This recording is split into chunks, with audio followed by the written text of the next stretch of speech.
देख रहे हैं भारत 7 न्यूज। अभिनेता सुशांत सिंह राजपूत मामले की गुत्थी अभी नहीं सुलझ पाई है। जब खबर आती है कि अभिनेता सुशांत सिंह राजपूत नहीं रहे तो ये खबर जो है यकीन करने लायक नहीं होती है। उनके चाहने वालों को यकीन नहीं होता है, परिवार वालों को यकीन नहीं होता है कि अब सुशांत सिंह राजपूत नहीं रहे। लेकिन टीवी पर आ रही ब्रेकिंग न्यूज को लगातार देखने के बाद लोगों को यकीन करना ही पड़ता है कि अब अभिनेता उनके बीच नहीं रहे। आपको बताते चले कि सुशांत सिंह राजपूत मौत के मामले में एक नया मोड़ आ गया है। दरअसल जैसा कि आपको पता है कि इस मुद्दे पर सीबीआई इस वक्त इन्वेस्टिगेशन कर रही है। इसी बीच एनसीबी ने एक 42 पन्नों का चार्जशीट जो है एनडीपीएस कोर्ट में दायर किया है। इस चार्जशीट में 42 पन्नों के चार्जशीट में 32 बार रिया चक्रवर्ती का नाम लिया गया है और उसके कुछ ऐसे क्लूज मिल रहे हैं जिससे कि यह साफ तौर से जाहिर हो जा रहा है कि रिया चक्रवर्ती का ड्रग डीलिंग में काफी बड़ा हाथ था। इस मामले में कई ऐसी चीजें निकलकर सामने आई जो कि सुनेंगे आप तो आपको खुद ही समझ में आने लगेगा कि ये मामला आखिर कैसे तैयार किया जा रहा था, कैसे इस मामले को इतने हद तक ले जाया गया, कैसे ड्रग डीलिंग हो रही थी, कैसे सुशांत सिंह राजपूत यानी कि हमारे चहेते अभिनेता अब नहीं रहे दुनिया में।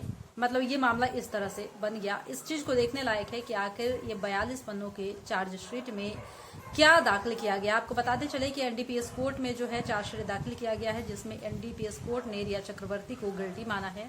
तो चलिए एक बार देखते हैं इस पूरे वीडियो में कि आखिर सुशांत सिंह राजपूत मौत मामले में क्या कुछ नया मोड़ आया है। सुशांत सिंह राजपूत की मौत के 760 दिन बाद एनसीबी ने बुधवार को 286 पेज के ड्राफ्ट चार्जशीट एनडीपीएस कोर्ट में दायर की। 237 पेज में 33 आरोपियों के डिटेल्स बयान है। 49 पेज में आरोपी नंबर 10 यानी कि रिया, आरोपी नंबर 7 यानी कि उनके भाई शोभिक समेत बाकी आरोपियों का रोल बताया गया है। एनसीबी ने 6272 पेज के डिटेल्स एविडेंस, 2226 पेज के बैंक डॉक्यूमेंट और मोबाइल नंबरों की एक सीडी भी जमा कराई है। 2960 डॉक्यूमेंट सबूत के तौर पर जमा किए गए हैं। एनसीबी के 49 पेज की रिपोर्ट में रिया का नाम 32 बार लिखा गया है। पॉइंट नंबर 11 में लिखा गया है कि शोभिक सैमुअल को दीपेश के खुलासे के बाद और रिया को 6, 7, 8 सितंबर 2020 को पूछताछ के लिए बुलाया गया। ड्रग्स केस में उनके इन्वॉल्वमेंट के सबूत मिले हैं। उसी आधार पर उन्हें 8 सितंबर 2020 को गिरफ्तार किया गया। अभी वो जमानत पर बाहर हैं। पॉइंट नंबर 53 में लिखा गया है कि सुशांत के कहने पर 17 मार्च को रिया के एटीएम कार्ड का इस्तेमाल कर उसके मैनेजर सैमुअल मिरांडा ने 10,000 रुपए में जैद बिलात्रा नाम के पेडलर से 5 ग्राम गांजा खरीदा था। पॉइंट नंबर 63 में लिखा गया है कि 17 अप्रैल 2020 को रिया चक्रवर्ती और शोभिक ने दीपेश सावंत को कैजान इब्राहिम से चरस और गांजा रिसीव करने के ऑर्डर दिए। माउंट ब्लैंक बिल्डिंग के पास ही शाम को डिलीवरी हुई। दीपेश ने कैजान को 7,000 रुपए दिए। उसे यह पैसे रिया ने दिए थे। दीपेश सावंत को किराना और गांजा खरीदने के लिए रिया अलग से पेमेंट करती थी। पॉइंट नंबर 64 में लिखा है कि रिया ने दीपेश सावंत को 10,000 रुपए दिए। यह पैसे सावंत ने माउंट ब्लैक बिल्डिंग के बाहर ड्वेन फर्नांडिस को दिए थे और उससे 25-25 ग्राम गांजे के 2 पैकेट खरीदे थे। रिया ने इसमें 1 पैकेट शोभिक के लिए खरीदा था।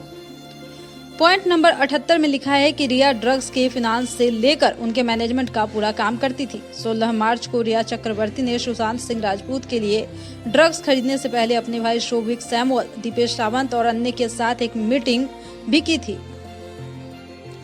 सभी ने ड्रग्स खरीदने से पहले इसकी कीमत, भुगतान और डिलीवरी के तरीकों पर चर्चा की थी। इसी पॉइंट में इस बात का भी जिक्र है कि रिया ने दीपेश सावंत को 7,000 रुपए ग्रोसरी और गांजा लाने के लिए दिए थे। पॉइंट नंबर 79 में लिखा है कि नवंबर 2019 के आखिरी हफ्ते में रिया और शोभिक की सहमति से उनके घर पर ड्रग्स की डिलीवरी की गई। रिया ने सुशांत को ड्रग्स इस्तेमाल करने के लिए अपना घर दिया था। एनसीबी के मुताबिक यह एनडीपीएस एक्ट का उल्लंघन है। एनसीबी ने आरोप लगाए हैं कि रिया ने अपने घर पर ड्रग्स की डिलीवरी ली थी। उन्होंने अपने घर पर ड्रग्स स्टोर किया, ड्रग्स के लिए पैसे दिए। इससे ये साबित होता है कि रिया ड्रग्स डीलिंग में बहुत एक्टिव थी और उनके भाई ने इस काम में उनकी पूरी मदद की। पॉइंट नंबर 81 में एनसीबी ने यह बताया कि किस तरह से रिया चक्रवर्ती ही इस पूरे खेल को ऑपरेट कर रही थी।